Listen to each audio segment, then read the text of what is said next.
আমি বলছি সিংহ বসানো হবে। সিংহ দুয়ার মানে কি? যে দুয়ারের উপর সিংহ থাকে। কিন্তু আমাদের প্রতীক হলো বাঘ, তাই দরজার উপরে বাঘই থাকবে। আহ মহারাজ, আপনার কথার কোনো যুক্তি আমি খুঁজে পাচ্ছি না। সিংহ রাজাদের শৌর্যের প্রতীক, তাই সিংহই বসবে। না না, বাঘই বসবে। সিংহই বসবে। বাঘই বসবে। সিংহই বসবে। ওদের কথা না মেনে কি যে জ্বালায় পড়লাম। এখন রানীমার কথা শুনলে মহারাজ রেগে যাবেন, আর মহারাজের কথায় সাই দিলে রানীমার কোপে পড়ব। আমাকে এরা আগা থেকেও কাটবে আর গোড়া থেকেও কাটবে।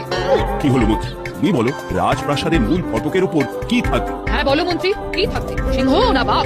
আমাকেই বসিয়ে রাখুন, কারণ আমার তো কোনো তীরেই ঠাঁই হবে না।